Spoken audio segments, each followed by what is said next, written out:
अस्सलाम वालेकुम दोस्तों, जैसे आपको पता कि T20 वर्ल्ड कप इसी मंथ खेला जाएगा। 17 अक्टूबर को पहला मैच खेला जाएगा। तो दोस्तों बिलाखिर रमीज राजा ने धूम मचा दी और T20 वर्ल्ड कप का नया स्क्वाड का ऐलान कर दिया। पाकिस्तान टीम में बड़ी बड़ी तब्दीलियां हो चुकी हैं T20 वर्ल्ड कप के लिए। तो दोस्तों ये अभी खबर आ रही है, तकरीबन 10-15 मिनट हो चुके हैं इस खबर को आए हुए कि जो पाकिस्तान टीम में तब्दीलियाँ हुई हैं T20 वर्ल्ड कप के लिए। तो दोस्तों 10 अक्टूबर से पहले तमाम टीमें अपने T20 वर्ल्ड कप का नए स्क्वाड का ऐलान कर सकती हैं। तो जिन खिलाड़ियों को बाहर करना चाहिए तो वो भी बाहर हो सकते हैं 10 अक्टूबर से पहले।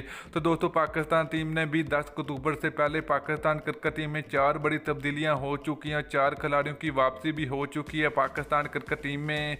तो आज इस वीडियो के अंदर आपको मुकम्मल तफसील आप लोगों को मिलेगी। तो उससे पहले अगर आपने अभी तक से वीडियो को लाइक नहीं किया तो वीडियो को लाइक करें, उसके बाद चैनल को सब्सक्राइब करें और बेल आइकन जरूर अनेबल करें ताकि आप लोगों को मजीद क्रिकेट की वीडियो मिलती रहेगी। तो दोस्तों जैसे आपको पता कि T20 वर्ल्ड कप 17 अक्टूबर से खेला जाएगा और पाकिस्तान क्रिकेट टीम अपना पहला मैच 24 अक्टूबर को खेलेगी, भारत के खिलाफ खेलेगी। दूसरा मैच 26 अक्टूबर को होगा पाकिस्तान क्रिकेट टीम का न्यूजीलैंड के खिलाफ। तो दोस्तों अब जो पाकिस्तान टीम में तब्दीलियां हुई हैं, तब्दीलियों के बारे में अगर आपको बताएं तो पहली तब्दीली होगी आजम खान की।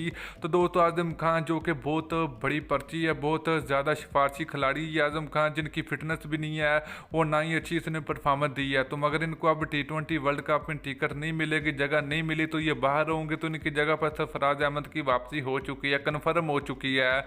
दूसरी तब्दीली की बात करें तो दोस्तों सुहेल मकसूद नहीं खेलेंगे क्योंकि वो इंजर हो चुके हैं, जिसके चलते अब वो पाकिस्तान टीम का हिस्सा नहीं होंगे, ना ही पाकिस्तान टीम के साथ T20 वर्ल्ड कप के लिए दुबई रवाना होंगे।